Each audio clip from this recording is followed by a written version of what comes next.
Have you ever reflected on why so many people feel an almost unbearable discomfort when they're alone?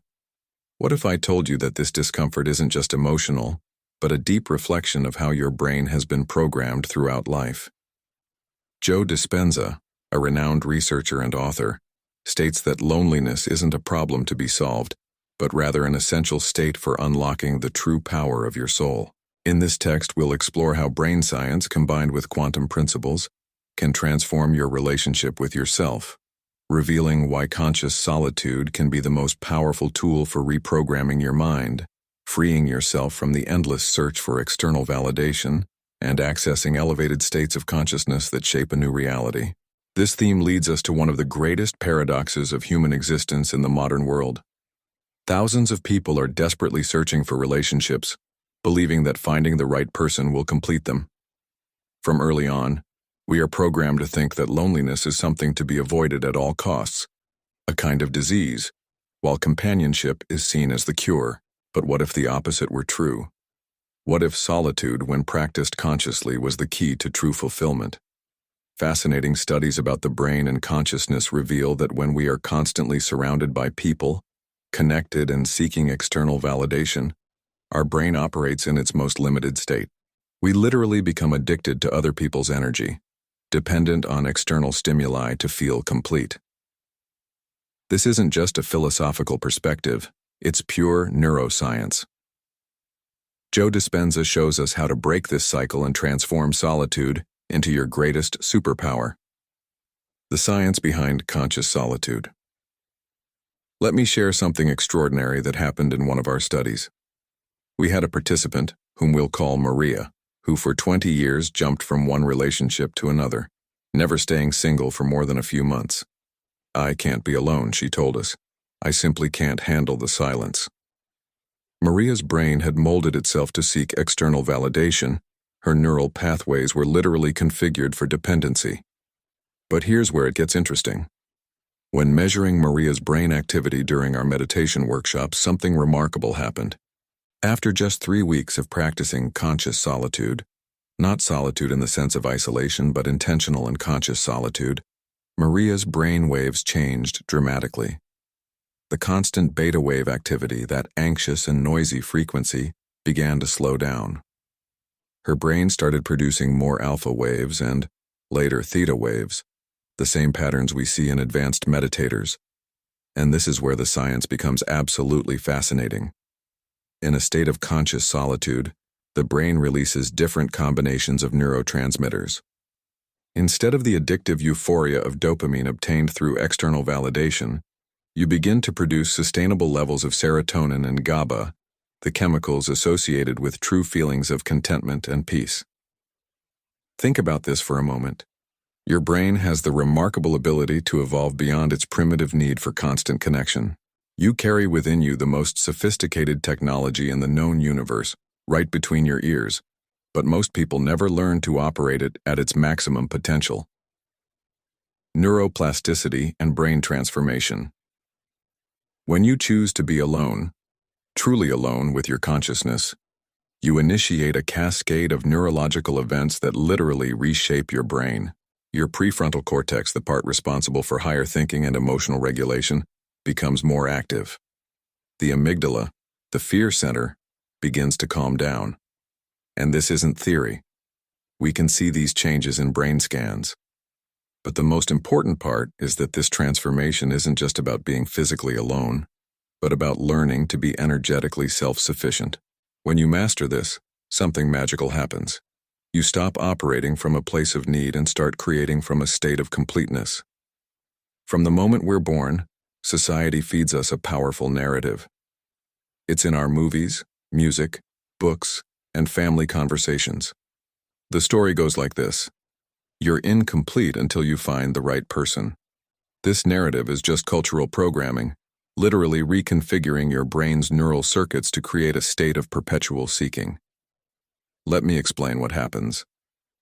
In your brain, when you get stuck in this cycle, every time you seek validation from another person, your brain releases a quick burst of dopamine. Feels good, right? But here's the problem. It's temporary. So, you need more and more.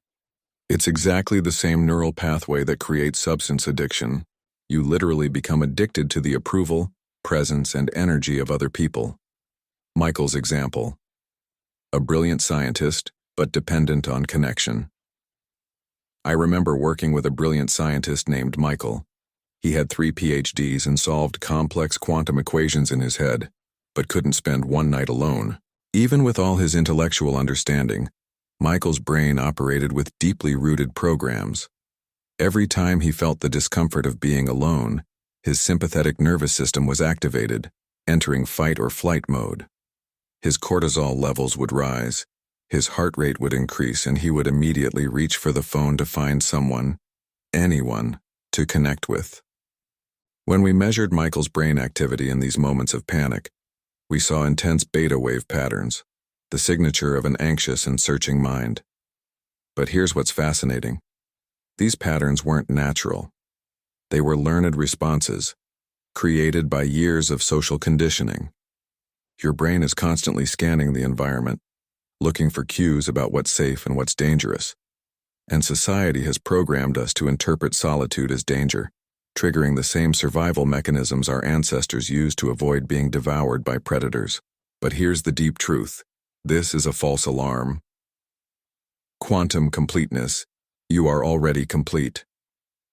When we look at the quantum field, the invisible energy that connects all things, we see something remarkable. Every person is already complete, already whole at an energetic level. The feeling of incompleteness doesn't come from a real lack, but from a program running in your brain that says you need another person to be complete. Think about it.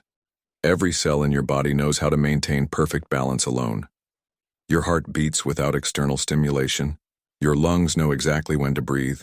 Your DNA repairs itself without consulting anyone. You are already a masterpiece of self-sufficiency at a biological level. So why have we convinced ourselves that we need another person to be emotionally complete? The neural patterns that keep you trapped in seeking behaviors are like deep grooves in your brain. Every time you act on the impulse to seek external validation, you deepen these grooves. But here's the amazing thing about neuroplasticity. You can create new patterns.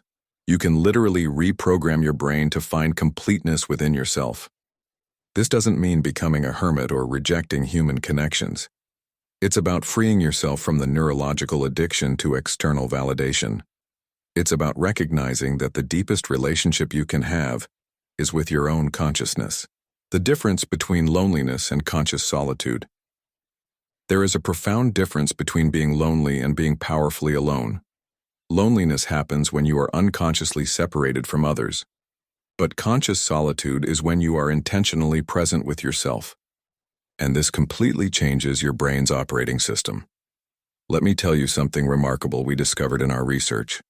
When someone experiences loneliness, the brain produces inflammatory substances. Stress hormones flood the system, and immune function actually decreases. But when someone practices conscious solitude, something completely different happens. The brain begins to produce elevated levels of BDNF, brain-derived neurotrophic factor, which literally helps create new neural connections. In our workshops, we regularly measure brain activity during different states of consciousness. And what we find is absolutely fascinating. When you sit in conscious solitude, fully present with yourself, your brain waves begin to change. You move out of high beta waves, the stress frequency, and move into narrower waves, reaching theta waves. And this is where the magic happens. In the theta state, while consciously alone, the brain becomes more coherent, and different regions begin to communicate in harmony. As if your neural networks were having their first clear conversation, perhaps for the first time. The quantum field and coherent consciousness. And at this moment, something extraordinary occurs in the quantum field. Let me explain this in a practical way. Imagine you're sitting alone in your room. Most people immediately grab their phone, turn on the television, or do anything to escape the silence. But what if, instead, you took a deep breath and became aware of the energy field around you? Quantum physics shows us that consciousness is not confined to the brain. It extends to the field around us. We had a participant named Jennifer, a corporate executive who hadn't spent a weekend alone in 15 years. When she started practicing conscious solitude, her energy field was chaotic. We can measure this. But after just 6 weeks of daily practice, something transformed. Her coherence levels and the harmony in her energy field increased 300%. Her brain waves showed patterns similar to those of advanced meditators. Here's what happens at a quantum level. When you're in conscious solitude, your individual field of consciousness becomes more organized, more coherent. You no longer fragment your energy constantly seeking connection outside yourself. Instead, you consolidate it, strengthening it, allowing it to become more powerful. Think of it this way. Every thought you have creates a ripple in the quantum field. When you're constantly seeking external validation, your thoughts are dispersed, creating chaos in your field. But in conscious solitude, your thoughts become more focused, more intentional, creating coherent waves in the quantum field. Accessing higher brain functions. And here's the exciting point. As your neural pathways reprogram through conscious solitude, you begin to access higher brain functions. The prefrontal cortex, the brain's CEO, becomes more active. You begin to make decisions from a place of clarity rather than emotional need. Your perception sharpens, your intuition strengthens. While the rest of the world is stuck in the addiction to constant connection, you are developing a superpower, the ability to be powerfully alone. This isn't just about feeling comfortable with yourself. It's about accessing states of consciousness that are only available in solitude. The quantum field responds differently to a coherent and self-sufficient consciousness than to a fragmented and needy one. When you are truly present in your solitude, you become like a quantum observer, collapsing waves of probability into new realities from a state of fullness, not need. Here's something most people don't realize. Your emotional attachments to relationships are actually chemical dependencies in the brain. Every time you experience validation, connection, or even conflict in a relationship, your body produces a specific cocktail of chemicals. And just like any addiction, your cells become dependent on these emotional chemicals. Breaking free from emotional dependency. Let me share something profound we discovered in our research. When someone is in a state of emotional dependency, their body literally craves the next hit of relationship-based chemicals. Cortisol from drama, dopamine from validation, oxytocin from connection. It's like being on an emotional roller coaster that never stops. I worked with an artist named David, who couldn't create unless he was in an emotional crisis. He jumped from one intense relationship to another, using the chemical high of emotional chaos to fuel his work. But here's what's fascinating. When we taught him a meditation practice that I'm about to share, something remarkable happened. The practice is simple but requires courage. You sit alone, eyes closed, and instead of running from the discomfort of solitude, you lean into it. You begin to observe the withdrawal symptoms your body experiences when it doesn't get its usual dose of emotional chemicals. The anxiety, the restlessness, the urgent need to grab your phone. All of these are just withdrawal symptoms from an emotional addiction. And this is where transformation begins. As you sit in meditation, breathing deeply and staying present with these sensations, your brain begins to produce new chemicals. Instead of the addictive highs and lows of relationship-based emotions, you begin to produce stable and sustainable levels of serotonin, GABA, and anandamide, the bliss molecule. Redirecting emotional energy into creative power. Every uncomfortable feeling you experience in solitude is actually energy with creative potential waiting to be transmuted.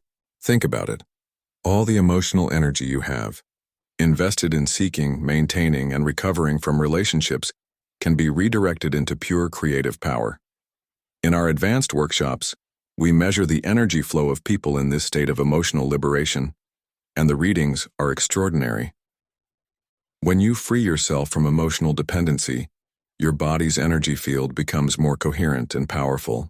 You stop wasting energy on emotional addictions. Here's how this works in practice. Instead of reaching for the phone when you feel lonely, you sit with that energy, breathe deeply, and begin to feel the transformation from anxiety to excitement, from emptiness to possibility. This isn't just metaphysical talk. We can measure these changes in brain chemistry. The most beautiful part is that, as these emotional patterns are released, your creative energy skyrockets. Remember David, the artist? When he freed himself from his emotional dependencies, his art completely transformed. He began to create from a place of inner fullness, rather than emotional scarcity. His work became more authentic, more powerful, and truly his own. Neuroplasticity and brain reconfiguration. Let me share something remarkable about the brain's ability to change. When we studied long-term practitioners of conscious solitude in our advanced workshops, we discovered something that challenges everything we thought we knew about human consciousness. The brain doesn't just adapt to solitude, it thrives in it. We used advanced brain imaging technology to track what happens when someone commits to regular periods of conscious solitude. After just 8 weeks of daily practice, new neural pathways began to form in areas of the brain associated with self-awareness and emotional regulation. It's like watching a garden grow in real time. Let me tell you about Robert, a business executive who participated in our study. For 30 years he operated in constant connection. Always in meetings, always on calls, always surrounded by people. Robert's brain activity showed intense activity in the default mode network, the area associated with social anxiety and self-referential thinking. His brain was literally programmed to depend on external stimuli. But here's where it gets fascinating. After committing to 2 hours daily of conscious solitude practice, something remarkable happened in Robert's brain. The neural pathways associated with anxiety and external validation began to weaken, while new pathways formed in the prefrontal cortex. His brain was literally rebuilding itself to support independence instead of dependence. Self-referential stability, the new state of balance. This is where neuroplasticity becomes truly magical. When you consistently practice conscious solitude, your brain begins to create something we call self-referential stability.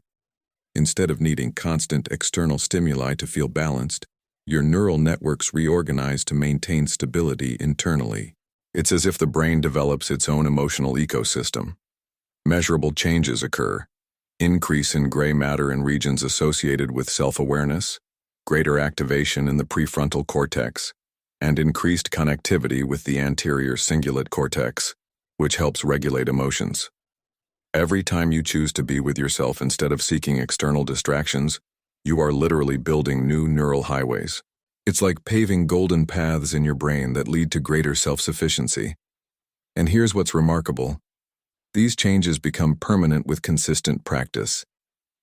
In our advanced studies, we discovered that people who master solitude develop what we call coherent brain states. Their neural activity becomes more organized and efficient, requiring less energy to maintain emotional balance, because their brains have literally reconfigured for self-sufficiency. The ultimate partnership, conscious mind and quantum consciousness. When your brain reconfigures for self-sufficiency, something extraordinary begins to happen. You develop what I call the ultimate partnership, that between your conscious mind and your quantum consciousness. When you're no longer fragmenting your energy in search of external completeness, you can finally experience a deep communion with yourself. Let me share something impressive from our research. We used advanced energy field detection equipment to measure the coherence patterns of people who mastered this inner partnership. What we discovered was surprising. Their energy field signature was completely different from those still seeking external validation. It was more organized, more coherent, more powerful. Lisa, one of our participants, came to us after decades of seeking completeness in relationships. She described herself as a serial relationship addict. But when she began practicing communion with herself, something fascinating happened. Her energy field measurements showed a dramatic shift. Instead of a chaotic energy signature, coherent and organized patterns emerged. Think about it. Every thought you have and every emotion you feel create ripples in your energy field. When you constantly seek something outside yourself, these ripples are fragmented and conflicting. However, when developing this inner partnership, these ripples become coherent waves, mutually amplifying. It's as if your energy field began to sing in perfect harmony with itself. Vertical integration of consciousness. In practice, as you sit in conscious communion with yourself, you begin to access different levels of your own consciousness. The analytical mind aligns with intuition. The emotional body connects with higher consciousness. This creates what we call vertical integration of consciousness. Here's the exciting part. Once you establish this inner harmony, you naturally begin to attract higher experiences. And this doesn't happen because you seek them, but because you're vibrating at the same frequency as them. A coherent energy field acts like a magnet for similar experiences.